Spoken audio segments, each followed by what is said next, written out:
अस्सलाम वालेकुम and welcome back to C programming. So guys, आज की वीडियो में हम बात करेंगे नेस्टेड लूप्स के बारे में कि नेस्टेड लूप्स क्या होती हैं और हम अपने प्रोग्राम में कैसे यूज़ करते हैं नेस्टिंग को। सो नेस्टेड लूप उसको बोलते हैं जब हम एक लूप की बॉडी के अंदर दूसरी लूप जो है वो यूज़ करते हैं, उसको हम नेस्टेड लूप बोलते हैं। तो नेस्टेड लूप की वर्किंग होती है, इसमें जो इनर लूप होती है, इनर लूप की एग्जीक्यूशन होती है, वो बेस करती है जो काउंटर वेरिएबल होता है आउटर लूप का, उसकी एक आइट्रेशन के ऊपर जो इनर लूप होती है उसकी कंप्लीट आइट्रेशन जो है वो चलती हैं नेस्टेड लूप्स के अंदर। फॉर एग्जांपल हम एग्जांपल ले लेते हैं। यहाँ पे एक एग्जांपल है जिसमें हमने नेस्टेड लूप्स लगाई हैं। पहले आउटर लूप है i equals 1, then i is less than equals to 2 and then i plus plus, and जो इनर लूप है उसकी जो कंडीशन है वो j is less than equals to 3। अब इसमें यह होगा कि इसकी आउटपुट में हम देखते हैं कि आउटपुट हमें क्या मिलती है। इसकी जो पहली आइट्रेशन होगी i equals 1, i is less than equals to 2, तो कंडीशन ट्रू है, जो कंट्रोल होगा वो अंदर वाले लूप के पास जाएगा।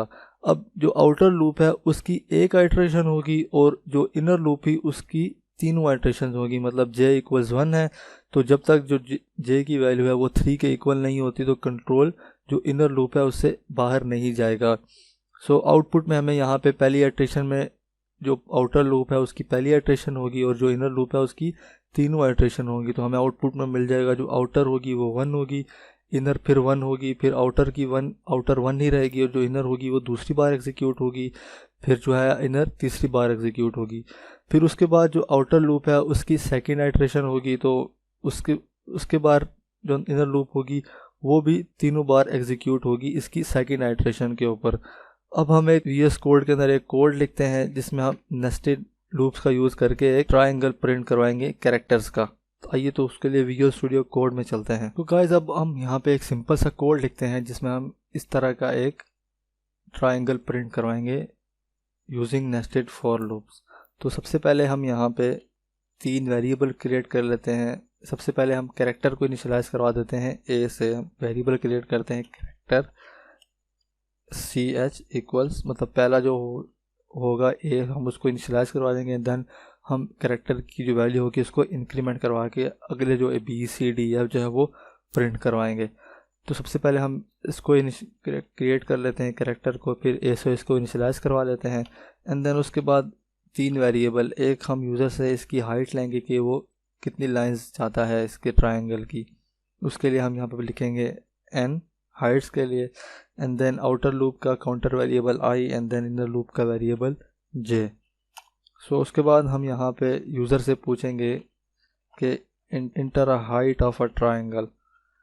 तो हम यहाँ पे उससे हाइट जो है वो इंटर करवा लेंगे, enter a height of a triangle. Then हम इसको स्कैन एफ के ज़रिए इनपुट ले लेंगे। तो हमने यहाँ पे इंटीजर इनपुट लेना है। देन हम इसके लिए लिखेंगे %d एंड देन उसके बाद कॉमा एंड देन एम्परसेंड का साइन एंड देन वेरिएबल का नाम। अब हम यहाँ पे पहली आउटर लूप है वो लिखते हैं। तो सबसे पहले हम यहाँ पे फॉर लूप का यूज़ करेंगे।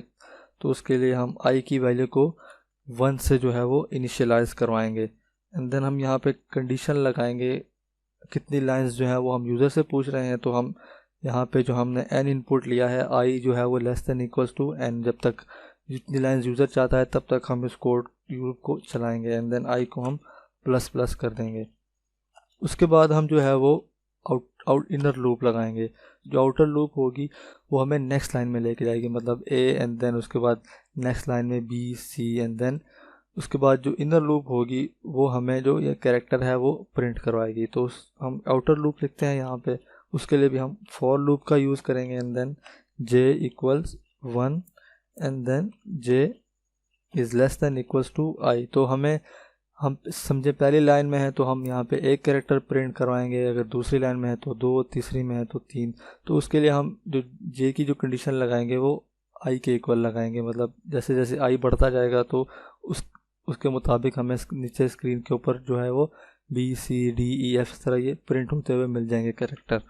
उसके बाद हम यहाँ पे j प्लस प्लस कर लेते हैं एंड देन इस लूप की बॉडी के अंदर हम कैरेक्टर को जो है वो प्रिंट करवा लेते हैं। तो उसके लिए हम यहाँ पे प्रिंट f का जो है वो यूज़ करेंगे। अगर हम कैरेक्टर प्रिंट कराएंगे तो उसके लिए %c एंड देन CH जो हमने कैरेक्टर ऊपर इनिशियलाइज करवाया था, एंड देन हम कैरेक्टर की जो वैल्यू है उसको प्लस करते रहेंगे, मतलब हाइलाइटेशन के बाद जो कैरेक्टर की वैल्यू होगी वो बढ़ती रहेगी, A फिर देन B C D या इस तरह हमें कैरेक्टर्स जो हैं वो प्रिंट हुए मिल जाएंगे।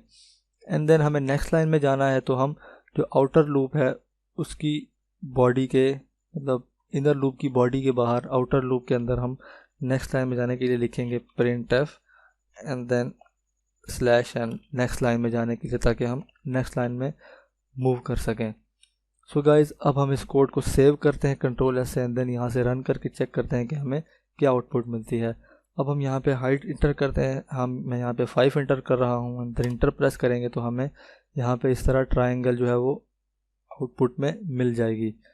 सो नेस्टेड लूप होती हैं वो इस तरह से हम कोड में यूज़ करते हैं। आज की वीडियो के लिए इतना ही, मिलते हैं नेक्स्ट वीडियो में, तब तक के लिए अपना ख्याल रखिए। अल्लाह हाफिज़।